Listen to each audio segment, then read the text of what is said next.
Damos gracias a Dios, hermano, nuevamente por esta bendición, porque es una grande bendición poder meditar en su palabra, poder escuchar su palabra. Es una grande bendición que el creyente verdadero no debe tener nunca jamás en poco, sino que debemos de valorarla, debemos de añorarla, atesorarla en nuestro corazón, cada sesión, cada lectura de su palabra, cada enseñanza, cada estudio.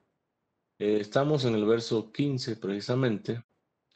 Y dice el apóstol Juan, recordemos que él es el que está escribiendo, y dice Juan, y se le permitió infundir aliento a la imagen de la bestia, para que la imagen, dice, hablase e hiciese matar a todo el que no la adorase. Dice el apóstol Juan, que se le permitió, dice,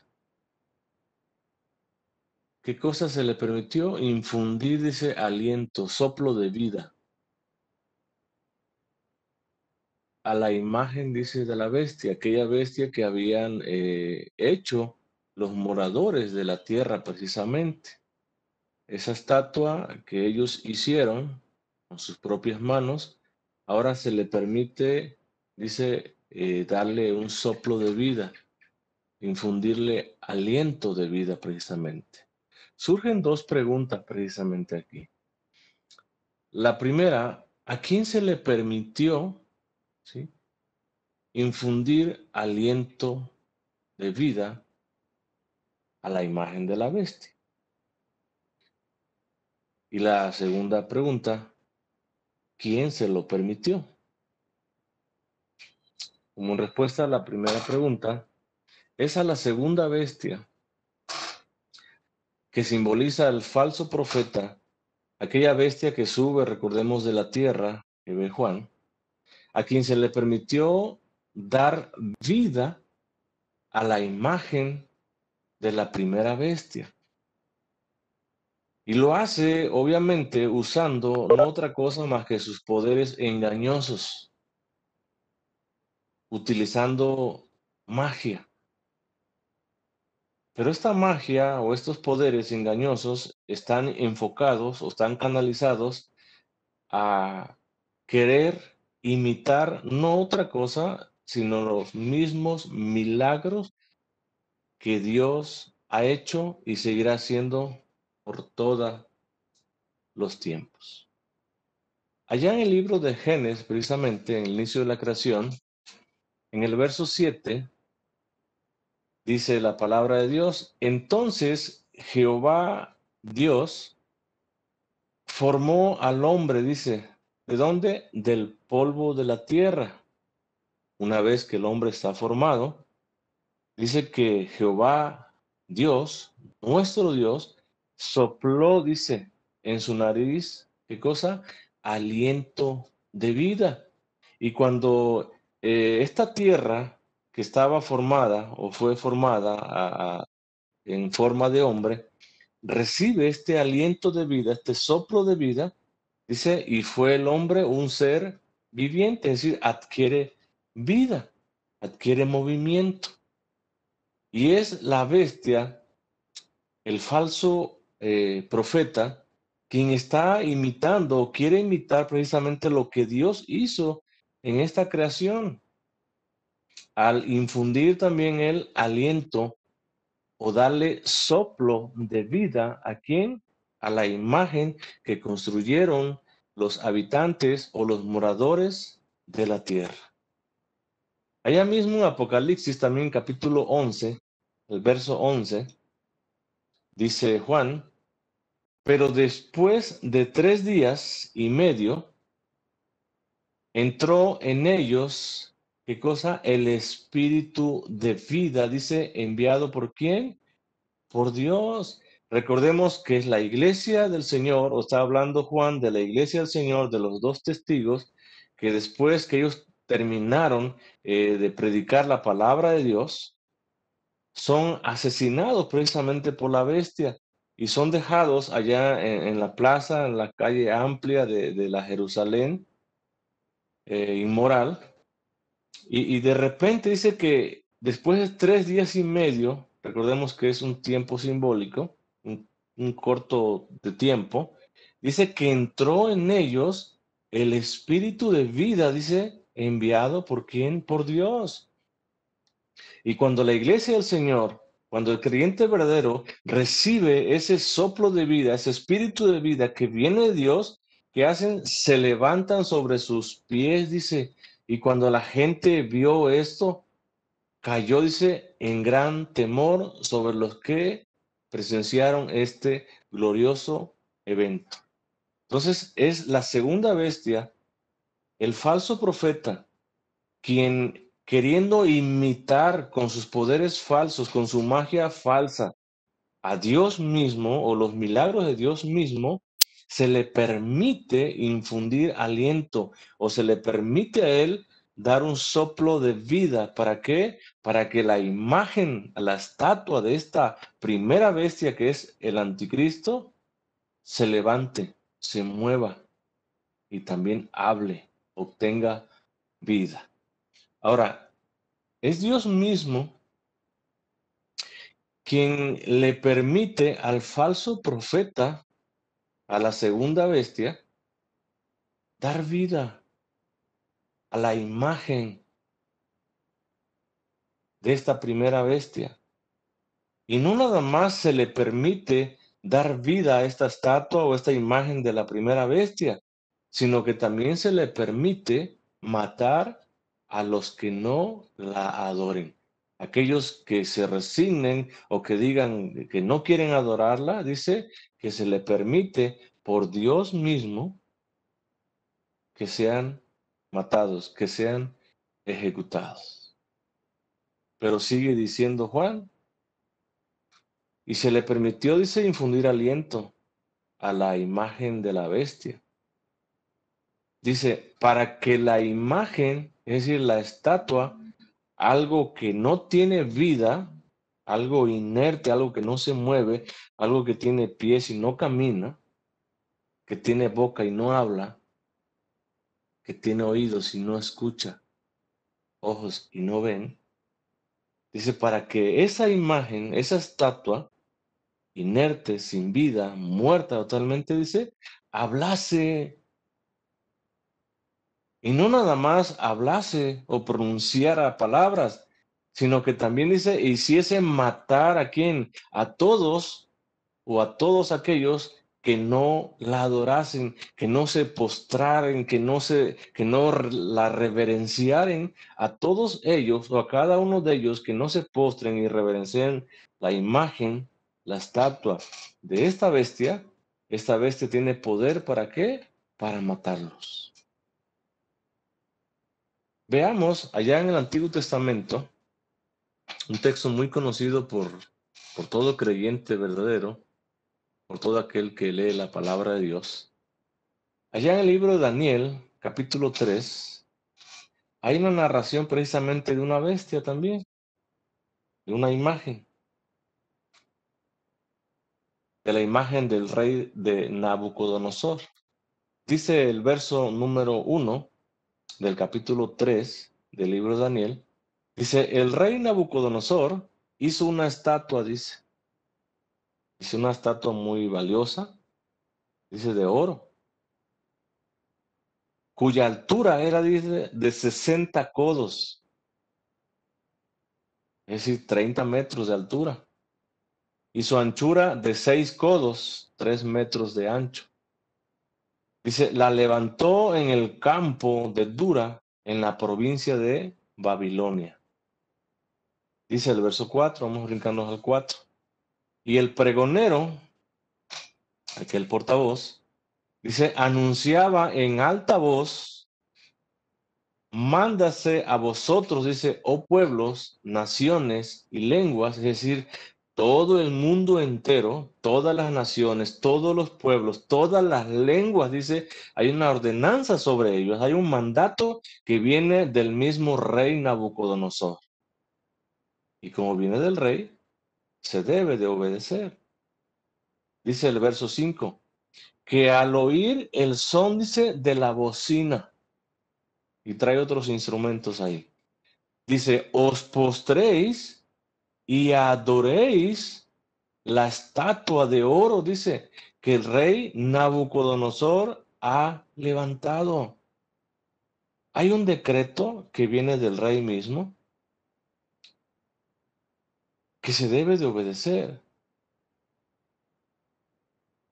Y ese decreto consistía en que al oír la bocina, dice, todo, dice, todos los pueblos, todas las naciones, todas las lenguas, es decir, el mundo entero en general que llegase a escuchar la música, el son de la bocina, dice, y de otros instrumentos más que ahí vienen especificados, en ese momento deben de caer de rodillas, deben de postrarse y en un acto de adoración total a esa estatua de este gran rey Nabucodonosor, deberían de reverenciarla y deberían de adorarla totalmente allí postrados sobre sus rodillas, postrados a los pies de esta estatua. Dice el verso 6, y cualquiera que no se postre, dice, y adore esa estatua, inmediatamente, dice, será echado dentro de un horno de fuego ardiendo. Oigan, esa era la consecuencia o ese era el castigo que iba a recibir quien, todo el mundo, que al escuchar el son de bocina no se postrase y no adorare la estatua de este rey Nabucodonosor. Iban a ser lanzados ¿a dónde? A un horno de fuego ardiente. Ahora conocemos la historia, todos nosotros. Y vamos a ver que un poco más adelante son llamados Daniel y otros dos más, que el rey les había cambiado por nombre, ahora se llamaban Sadrach, Mesach y Abednego. Así se llamaban.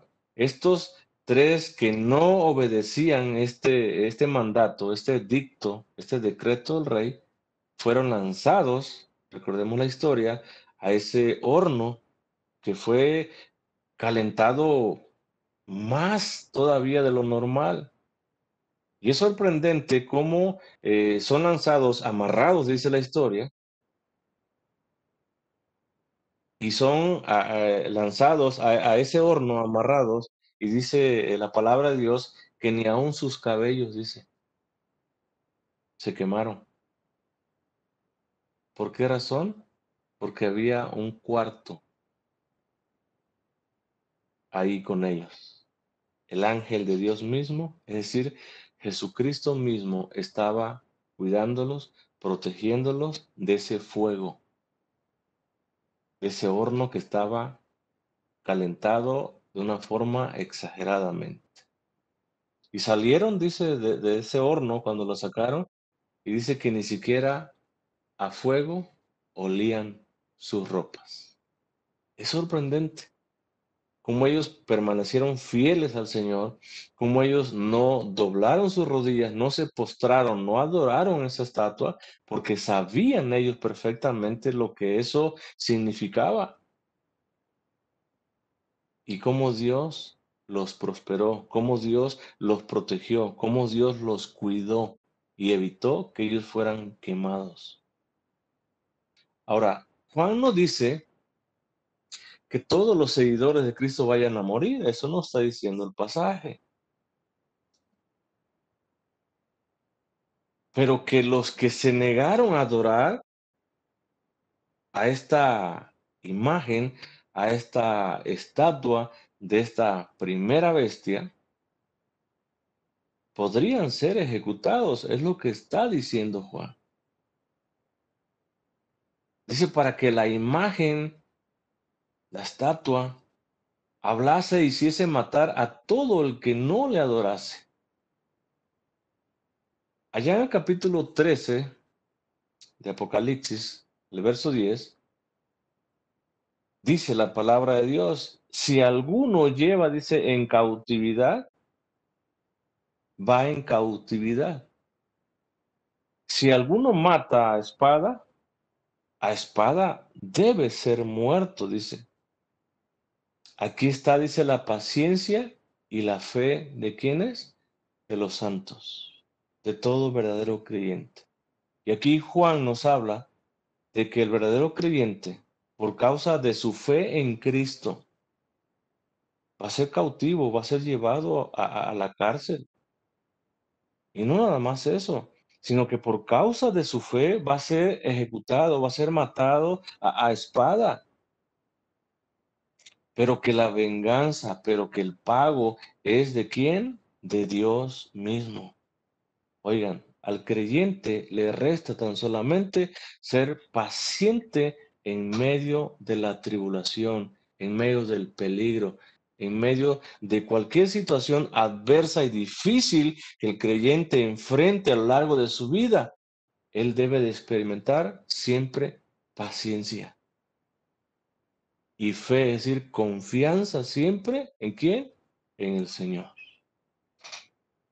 Y aunque seamos atribulados, hermanos, aunque seamos perseguidos, aunque seamos afligidos, aunque a muchos de los cristianos, a muchos de nosotros estemos en peligro de muerte o muramos por causa de la fe en Cristo, debemos de experimentar nosotros la paciencia y la fe, la confianza en quién, en el Señor. ¿Por qué? Porque es Dios quien está en control de todas las cosas. Porque es Dios que en su decreto permisible permite estos acontecimientos, estas tribulaciones, estas persecuciones, esta muerte. Es Dios precisamente quien permite que sucedan todas estas cosas. ¿Para qué? Para que el creyente verdadero aprenda verdaderamente lo que es paciencia y aprenda verdaderamente a confiar totalmente en el Señor. ¿Cuántos de nosotros verdaderamente confiamos de esa manera? ¿Cuántos de nosotros verdaderamente en medio de la tribulación, del peligro o de las situaciones, circunstancias difíciles que enfrentamos a lo largo de nuestra vida, permanecemos con toda paciencia y confianza en el Señor? Y si no lo hacemos así, es tiempo, hermanos, de que verdaderamente demostremos o expresemos esa paciencia y esa fe en el Señor. Y cuando la situación se vea o se torne más difícil, o cuando veamos que hay aflicción, peligro, como los que están viviendo en estos momentos de incertidumbre, nosotros con toda paciencia esperemos siempre en el Señor, confiando siempre en Él. ¿Por qué? Porque nuestra vida, hermanos, no depende de nosotros. Nuestra vida depende ¿de quién? De Dios mismo. Y Él está en control de nuestra vida. Él está al cuidado de nuestra vida. Y si Dios en su decreto permisible dice que nos va a llegar una aflicción de este tamaño, ¿qué debemos hacer nosotros? Con toda paciencia y con toda fe decirle, Señor, así como nuestro Señor Jesucristo allá en el huerto de Getsemaní dijo, hágase tu voluntad, no la mía. Que Dios nos fortalezca, hermanos.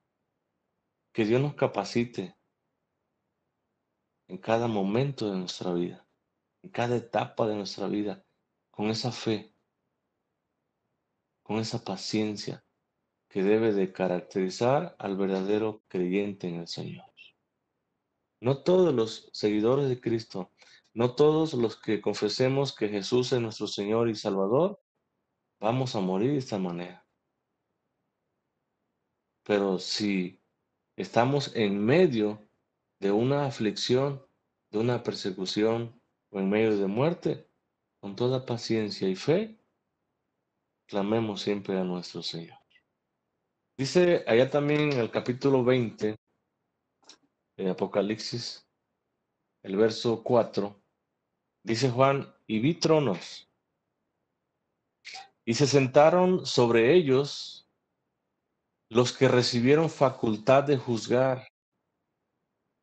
Y vi, dice, las almas de quienes, de los decapitados, por causa, dice, del testimonio de Jesús, dice, y por la palabra de Dios. Juan nos habla que él ve tronos, dice.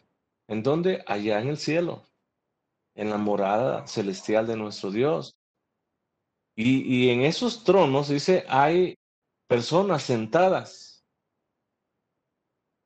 que reciben la facultad de juzgar. Dice, y vi las almas de los decapitados, dice, aquellos que fueron muertos, aquellos mártires, dice, que entregaron su vida por causa del testimonio de Jesús, dice, y por la palabra de Dios. Dice, los que no habían adorado a quien, a la bestia, dice, ni a su imagen, y que no recibieron la marca en sus frentes ni en sus manos, y vivieron, dice, y reinaron con Cristo 1000 años, es decir, por toda la eternidad. Aquí hay unos hermanos que murieron por causa de Cristo. Y dice, y murieron decapitados, murieron como mártires. Oigan, pero nunca negaron su fe en Cristo. Y antes de adorar a la bestia, dice, antes de adorar la imagen de la bestia que habla, dice, que recibió vida, prefirieron ser decapitados y nunca postrarse, arrodillarse, darle adoración ¿a quién? A la bestia. Porque toda la adoración ellos entendieron, ellos comprendieron y nosotros también comprendemos y entendemos que toda la adoración es a nuestro Señor Jesucristo por los siglos de los siglos. Y entregaron gustosos sus vidas. Ahora están, dice, sentados en un trono, esperando el día del juicio, porque ellos también, juntamente con Cristo, estarán juzgando. ¿Quiénes? Los creyentes. Y murieron, dice, por causa del testimonio, por causa de la palabra de Dios. Pero nunca se postraron a adorar a la bestia. Su recompensa, su galardón, dice, vivieron, dice, y reinaron con Cristo 1000 años. Qué hermosa promesa, hermanos, qué hermosa bendición de parte de nuestro Dios. Que aunque en la tierra suframos, aunque en la tierra padezcamos persecución, tribulación, aflicción, muerte, peligro, enfermedad, un día estaremos en la misma presencia del Señor. Oigan, viviendo y reinando con Cristo por toda la eternidad. Y es una promesa para quién, para todo verdadero creyente en el Señor. Y nada más para ellos. No es para todo el mundo, sino para todo creyente verdadero en el Señor. Dice el verso 16 del capítulo 13, y hacía, dice, ¿quiénes hacía? ¿Qué hacía? La segunda vez dice que a todos, ¿quiénes son todos? Los no creyentes. Oigan, aquellos que rechazan una y otra vez la palabra de Dios, aquellos que sus nombres no están escritos en el libro de la vida, aquellos multitudes o mundo de incrédulos. Dice que a ellos hacía esta segunda bestia, que todos ellos, dice, sean pequeños, dice, grandes, ricos, pobres, libres y esclavos. Aquí nos habla Juan, o aquí incluye Juan, a todas o todo el mundo de incrédulos, de diferentes estatus o niveles sociales, pero incrédulos. Dice, y hacía que a todos, pequeños, grandes, ricos, pobres, libres y esclavos, ahí incluye a todo el mundo de diferentes niveles, de diferentes sociedades, pero al fin, incrédulos. Dice, se les pusiese una marca. ¿En dónde? En la mano derecha, dice, o en la frente. ¿Quiénes reciben esta marca? El mundo de incrédulos, los no creyentes, todos, sean incrédulos pequeños, grandes, sean ricos o sean pobres, sean libres o esclavos. Cada uno de ellos se le pone la marca, dice, en la mano derecha o en la frente. Ahora, recibir la marca de alguien significa pertenecer a alguien o significa pertenecer a aquel que te ha puesto esa marca. Significa servir a ese alguien, pero también significa adorar a ese alguien. Entonces, este mundo de incrédulos, este mundo de no creyentes, de diferentes estatus económicos o sociales, se les pone, dice, la marca, ¿a dónde? En la mano derecha, dice, o en la frente. Ellos reciben esta marca, que significa o que simboliza que pertenecen a alguien, que sirven a alguien, que adoran a alguien. Pero ¿quién es ese alguien que ellos adoran? ¿O a quién pertenecen ellos? ¿O a quién sirven ellos? Allá en el capítulo 14 de Apocalipsis, el verso 9, dice Juan, y el tercer ángel lo siguió, diciendo a gran voz, si alguno adora a la bestia y a su imagen y recibe la marca en su frente o en su mano, dice Juan. Ahora, recibir la marca de la bestia, hermanos, en la frente o en la mano, te identifica como un adorador y servidor de ella misma.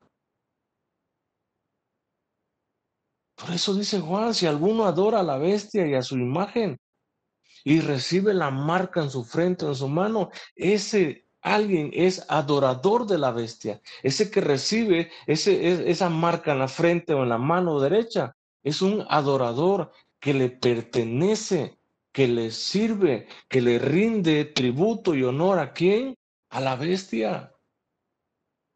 Por eso que recibe la marca de la bestia en su mano y en su frente. Dice el verso 10. Él también, dice, ¿quién es él también? Aquel que recibe la marca en la frente y en la mano de la bestia. Dice, él también beberá, dice, del vino de la ira de Dios. Es decir, toda la ira de Dios estará sobre esas personas que reciben esa marca en su frente o en su mano, la marca de la bestia. Dice, toda la ira de Dios estará sobre ellos. Dice que ha sido vaciado puro en el cáliz de su ira. Dice, y será atormentado con fuego y azufre delante de los santos ángeles y del Cordero. ¿Quiénes serán atormentados con fuego y azufre delante de los santos ángeles y del Cordero? Aquellos que reciben voluntariamente la marca de la bestia en sus frentes y en sus manos. Toda la ira de Dios estará sobre ellos y serán atormentados por causa de pertenecer, por causa de servir, por causa de adorar a quien, a la bestia, serán atormentados con fuego, dice, y azufre, en presencia de los santos ángeles y en presencia del Cordero mismo. Y dice el verso 11, y el humo, dice, de su tormento sube, dice, por los siglos de los siglos, dice, y no tienen reposo, dice, de día ni de noche. ¿Quiénes? Los que adoran a la bestia y a su imagen, ni nadie que reciba la marca de su nombre. En otras palabras, hermanos, o parafraseando, todo aquel que recibe la marca de la bestia en su frente y en sus manos está condenado por toda una eternidad a ese tormento eterno, porque no es por un tiempo, sino que es un tormento eterno.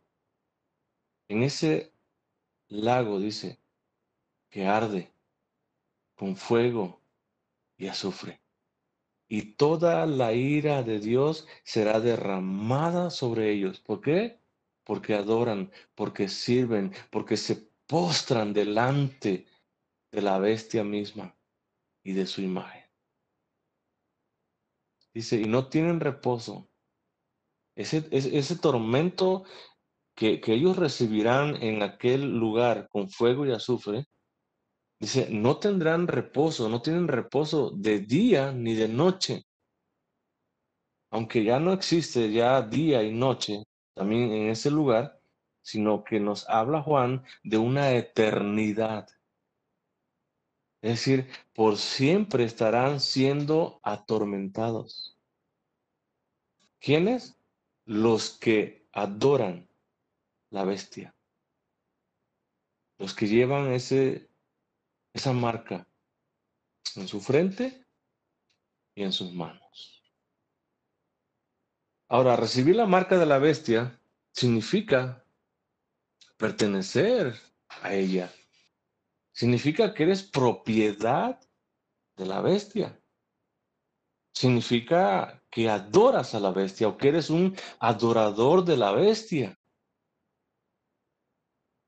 La frente simboliza la mente, simboliza los pensamientos.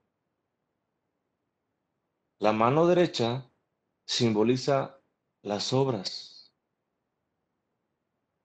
Ahora, recibir la marca de la bestia sobre la frente y sobre la mano derecha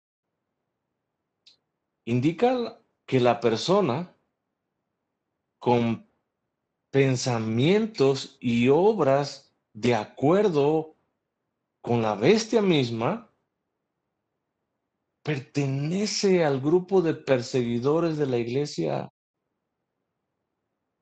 pertenece al grupo de adoradores de la bestia misma, del anticristo mismo. Y los mismos pensamientos, hermanos, y las mismas obras de la bestia los tienen también quienes, los seguidores de ellos, los que adoran a la bestia. Son sus mismos pensamientos de muerte, de mentira, las mismas obras de maldad tienen los seguidores que lo tiene la bestia misma, quienes reciben la marca en sus frentes y en su mano derecha.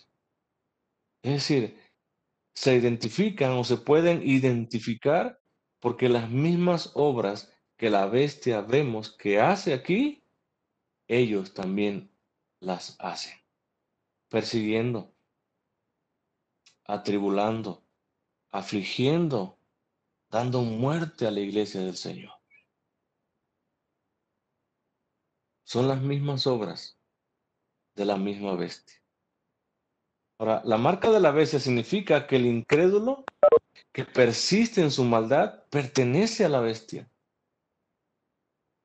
Y al pertenecer a la bestia, pertenece a Satanás mismo. Al adorar a la bestia, están adorando a Satanás mismo. porque es Satanás, recordemos, quien le da el poder a la bestia. Es Satanás quien le da los reinos a la bestia. Es Satanás quien le da el mismo trono que él tiene. ¿A quién? A la bestia. Entonces, al adorar a la bestia, adoran verdaderamente a Satanás mismo.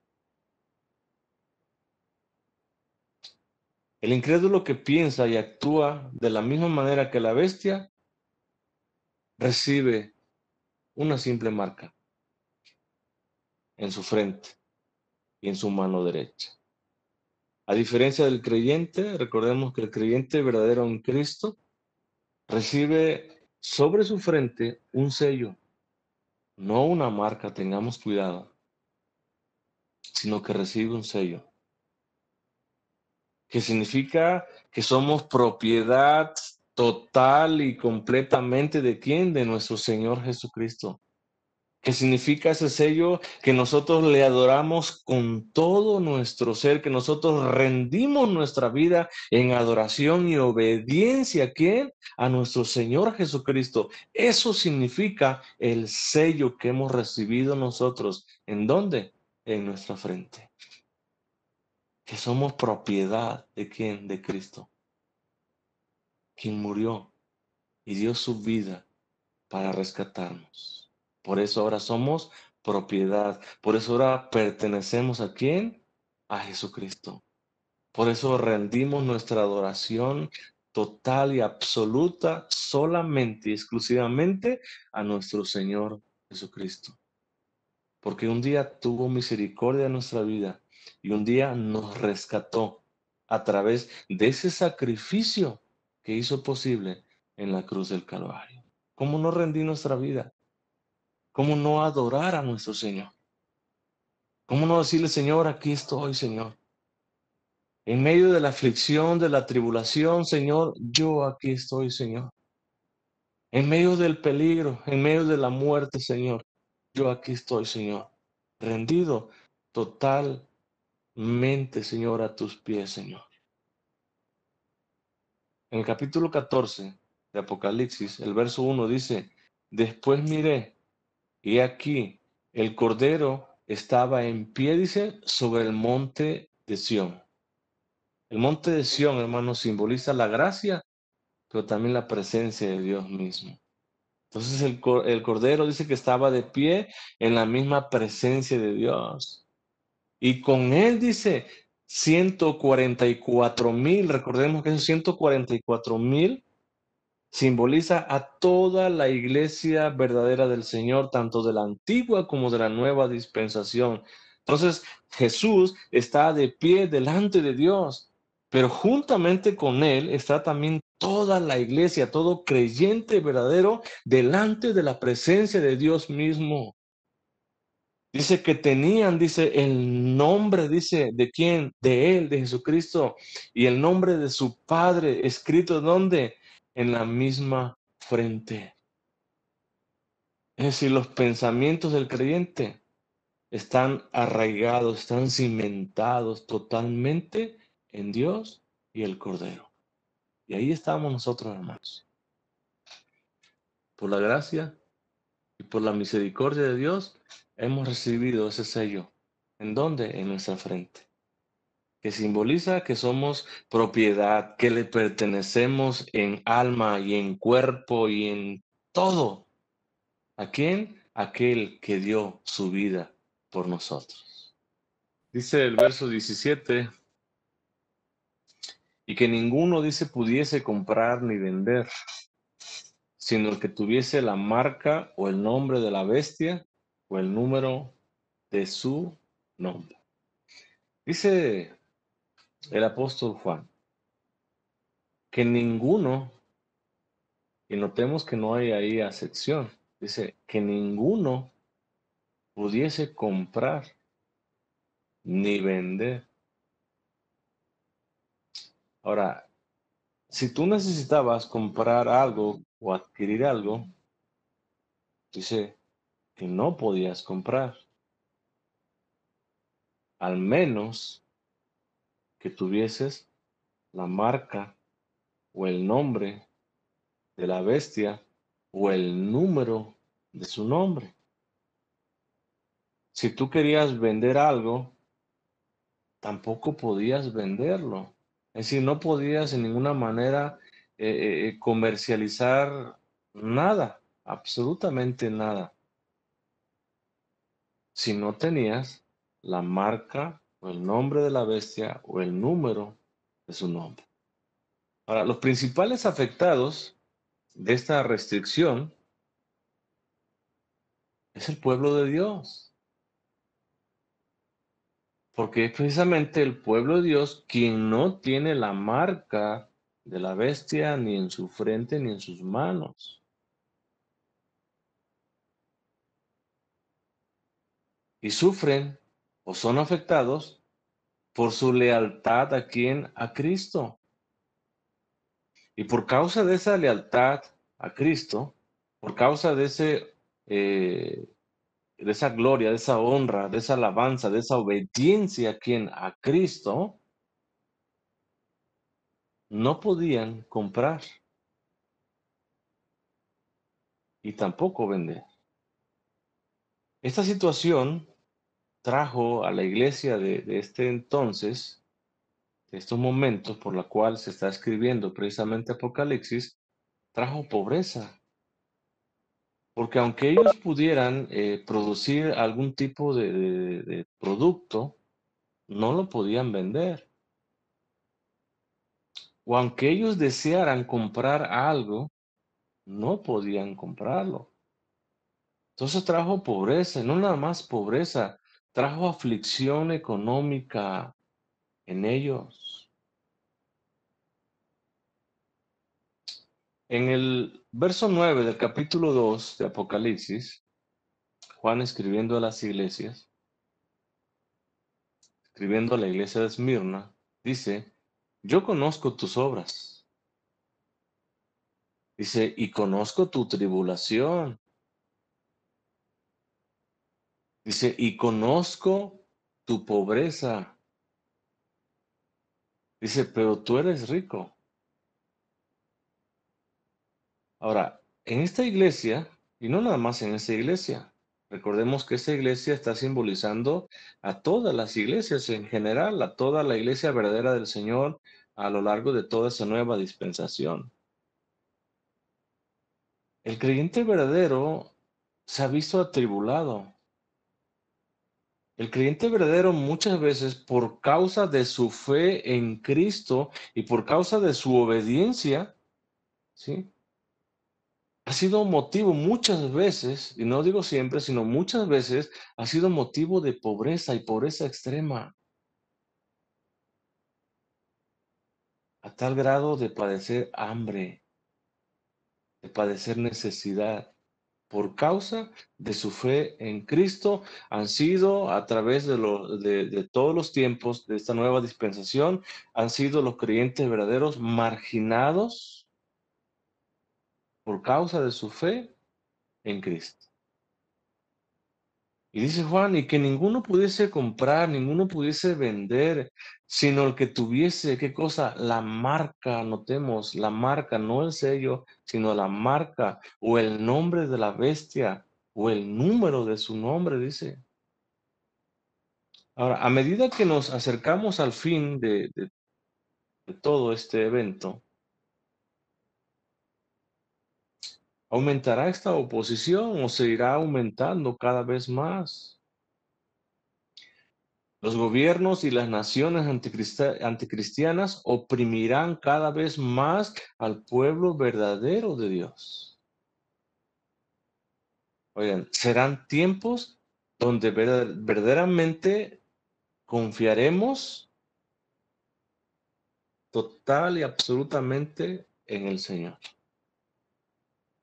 Porque serán tiempos en donde vamos a depender totalmente del Señor. Tiempos difíciles. Por causa de la fe en nuestro Señor Jesucristo, por causa de no tener esa marca en nuestra mente, en nuestra frente, en nuestra mano derecha. Dice el verso 18 y terminamos. Aquí hay, dice, notemos, dice, aquí hay sabiduría. La palabra sabiduría viene de la palabra griega, sofía, que se traduce como sabiduría más elevada o espiritual. Así se traduce, sabiduría más elevada o del cielo y espiritual. Y dice Juan que aquí hay sabiduría. Ahora, para poder entender esta sabiduría o esta revelación, necesitamos la iluminación del Espíritu Santo, porque Él es quien nos capacita, Él es quien nos da esa iluminación. ¿Para qué? Para que nosotros podamos entender la revelación de Dios mismo, que Él hace manifiesto en su palabra escrita. Dice Juan, el que tiene entendimiento, es decir, el que tiene intelecto o el que tiene la capacidad de pensar, oigan, no en su sabiduría, sino en la sabiduría que el Espíritu Santo da. Dice el que tiene entendimiento o el que tiene esa sabiduría verdaderamente que viene de Dios, la sabiduría celestial, no la terrenal, ese va a entender esta revelación. Dice Juan, el que tiene entendimiento, cuente, calcule, así se traduce esta palabra cuente. Calcule, dice, el número de la bestia. Pues es número, dice, de hombre. Y su número, dice, es 666. Dice, el que tiene sabiduría, calcule el número de la bestia. Ahora, esta numeración, recordemos, es muy importante, es algo simbólico. Muchos, a través de los tiempos, la han tomado de una forma literal y han fracasado rotundamente en su interpretación. Dice Juan que el número de la bestia es número de hombre. Ahora, el hombre fue creado, recordemos, en el sexto día. El 6 simboliza la imperfección, simboliza fracaso. Eso es lo que simboliza el 6. Y el número de la bestia, dice Juan, que es el 666, es decir, el 666. Esto nos habla de un fracaso tras fracaso tras fracaso. Oigan, y por más que se levante Satanás en contra de la iglesia del Señor, por muchas artimañas que él emplee en contra de la iglesia del Señor, o por muchos colaboradores, vemos ahorita que él pidió ayuda a la bestia que sube del mar, que es el mismo anticristo que simboliza a las naciones y los gobernantes anticristianos. Vemos también que él pide ayuda a la bestia que sube de la tierra, que simboliza al falso profeta a través de filosofías y religiones falsas. Por mucha ayuda que Satanás tenga, siempre terminará en un rotundo fracaso.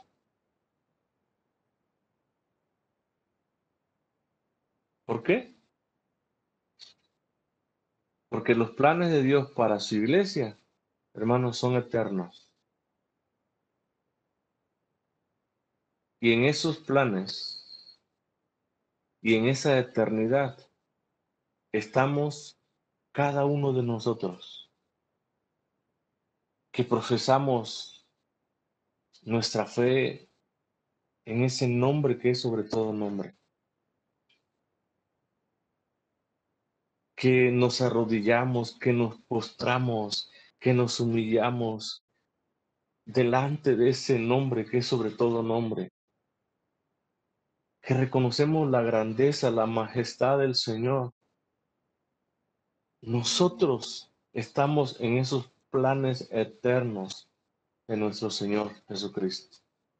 Por esa razón, por más que se levante Satanás, por más que intente acabar con la iglesia del Señor, nunca podrá. Irá de fracaso en fracaso en fracaso, porque eso es lo que simboliza el 666. Damos gracias a Dios, hermanos, de que cada uno de nosotros, y no nada más nosotros, sino todos aquellos que han sido parte de la iglesia del Señor y ya han partido con el Señor, damos gracias a Dios que nosotros estamos en ese plan eterno de nuestro Señor y que un día estaremos gozando por toda la eternidad al lado de nuestro Señor. No así aquellos que llevan esa marca en su frente y en sus manos, que simboliza pensamientos de muerte, pensamientos de egoísmo, pensamientos de tribulación y aflicción en contra de la iglesia del Señor. Es, esa marca en su mano que simboliza sus obras perversas en contra del creyente de la iglesia del Señor. Ellos tendrán su pago, serán atormentados, dice la palabra de Dios, por toda la eternidad, día y noche, dice Juan, delante de la presencia del Cordero. Quiera Dios, hermanos, que cada uno de nuestros familiares, de nuestros amigos, puedan escuchar a tiempo el mensaje de salvación y procedan a un arrepentimiento, para que también ellos, al igual que nosotros, formemos esa multitud de multitudes de redimidos que han lavado sus vestiduras, dice, en la sangre del Cordero. Y moraremos por toda la eternidad. Y esos son los planes que Dios tiene para con su iglesia. Iglesia de la cual nosotros hoy en día formamos también parte. Sigámonos esforzando, hermanos. Sigamos consagrando nuestra vida al Señor en santidad, en servicio, en adoración, en preparación también. Y si en una área de estas que he mencionado, alguno de nosotros estamos fallando, pidámosle perdón al Señor. Y digamos, Señor, perdóname porque hoy reconozco que mi vida necesita ser más santificada, más consagrada a ti. Hoy reconozco que necesito consagrar más mi vida entera a tu servicio, rendir mi vida totalmente a ti, Señor. ¿Por qué? Porque un día Jesús murió por mí. Y es lo que Jesús espera de cada creyente verdadero en él. Dios les bendiga, hermanos. Amén.